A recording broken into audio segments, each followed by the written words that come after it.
Aujourd'hui, nous allons parler de la Ligurie, une des régions qui revient souvent parmi les récits de nos clients et surtout de ceux qui souhaitent investir en Italie.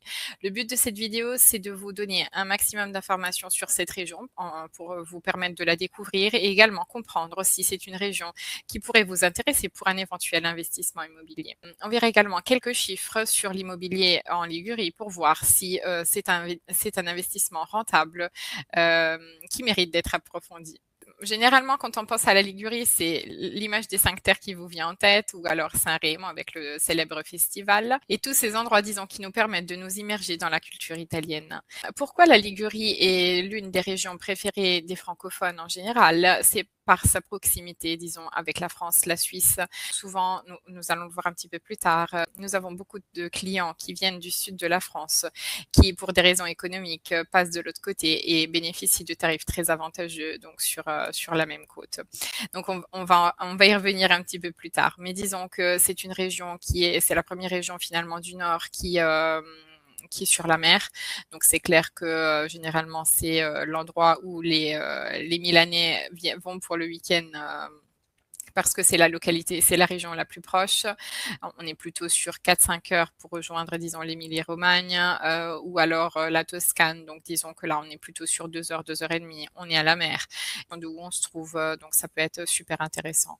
La Ligurie est connue pour, disons, être suspendue entre mer et montagne, mais également pour ses traditions vivantes. 60% du territoire est classé, zone protégée. Donc, on a effectivement des parcs et des réserves marines. Je ne sais pas si vous avez eu l'opportunité de partir à la rencontre de dauphins, de baleines, donc via Gênes ou Imperia. Donc il y a des bateaux qui partent régulièrement. Donc c'est vraiment magnifique de pouvoir voir, disons, ces animaux marins.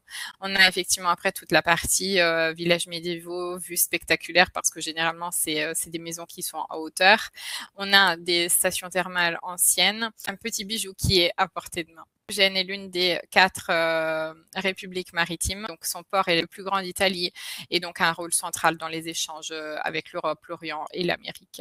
Au niveau du savoir-faire, on est beaucoup sur la partie maritime. Donc on a effectivement toute la partie construction navale, sciences cartographiques. C'est d'ailleurs le lieu de naissance de Christophe Colomb, l'un des plus grands navigateurs de l'histoire. Et on a effectivement donc tout ce qui est lié finalement aussi à l'artisanat marin, donc filet, cordage, qui témoigne d'un héritage encore manuel très vivant. Donc au niveau des spécialités culinaires, je vous le dis tout le temps, hein, en Italie, on est vraiment gâté, donc chaque région a vraiment ses spécificités. Et parmi cette liste, probablement, vous avez des spécialités que vous avez déjà goûtées, peut-être vous découvrez maintenant qu'elles viennent de Ligurie. Donc on a effectivement la focaccia qui revient très régulièrement dans la cuisine italienne. On a le pesto à la genovese, on a les trofie, qui sont un type de pâte bien particulier. On a les olives. Donc disons, c'est un territoire vraiment qui est très riche en tout cas. Et c'est l'une des régions qui nous transporte dans ce que moi j'appelle un peu l'italianité, donc un petit peu l'environnement italien que l'on recherche aussi. Si l'on recherche, disons, une météo agréable dans le nord de l'Italie, disons que c'est une région qui pourrait vous convenir. Donc, on a effectivement des printemps doux, donc on est entre 14 et 22 degrés, proche de la côte. Donc, on a tout ce qui est citronnier, jardins méditerranéens qui sont super jolis à voir. À la Spezia, j'avais vu en plein centre-ville, donc les orangers, les fleurs d'oranger, c'est vraiment magnifique et ça sent super bon. Donc, c'est vraiment aussi typique du territoire.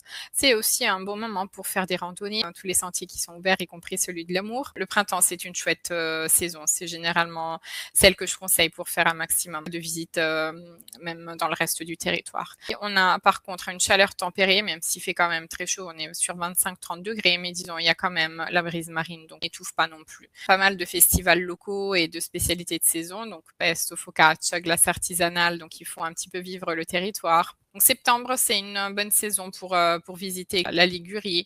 On descend un petit peu au niveau des températures au niveau d'octobre, mais disons c'est assez agréable. D'ailleurs, c'est la saison des champignons et des vendanges, donc typologie de cuisine authentique. Les hivers, là aussi, sont assez doux. Donc, sur la côte, on est entre 8 et 14 degrés. Il y a rarement le gel, donc ça, c'est assez agréable pour ceux qui souhaitent quand même avoir une température, disons, assez haute, même en plein hiver. Par contre, effectivement, dans l'arrière-pays, on a parfois la neige dans les hauteurs. Que certains apprécie également aller pour les fêtes de fin d'année en Ligurie, donc profiter de la mer, avoir effectivement ces marchés de Noël, par exemple à Gênes, faire des balades entre mers, tradition de Noël. Mais maintenant, passons un petit peu au prix de l'immobilier. La Ligurie, vous voyez, donc elle est en orange. Donc c'est l'une des régions où le prix est un petit peu plus élevé. Donc on voit que les vertes, les régions qui sont en vert sont des régions plus économiques. On a ensuite les jaunes et les oranges et rouges sont un petit peu plus chers.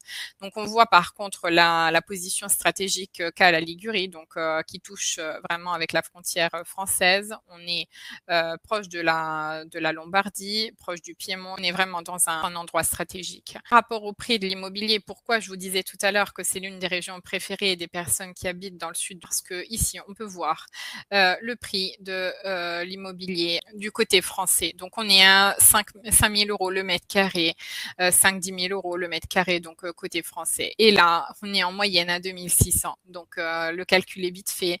Beaucoup préfèrent vendre leur maison côté français, déménager côté italien et, disons, garder leurs habitudes, faire des allers-retours pour continuer d'avoir, disons, un lien avec la famille, voir les amis, etc. Donc, c'est un bon compromis pour, disons, avoir la proximité, mais également avoir un très bon rapport qualité-prix et bénéficier de tout ce qui est cuisine italienne et culture italienne.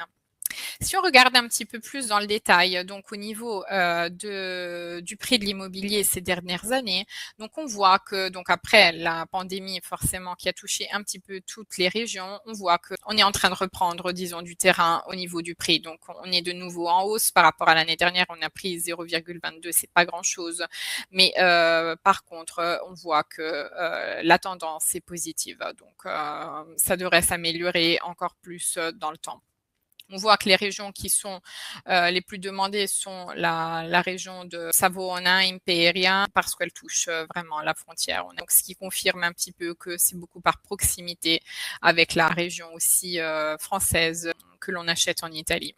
Donc, dans une autre vidéo, par contre, on verra un petit peu plus dans le détail la rentabilité de cette région. Donc, on prendra en considération 3 villes et on verra aussi quelques annonces immobilières pour voir un petit peu quel est le style de l'immobilier dans cette région.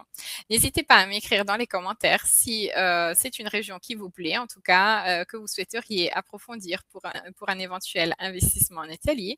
Et on se retrouve à la prochaine vidéo. À bientôt.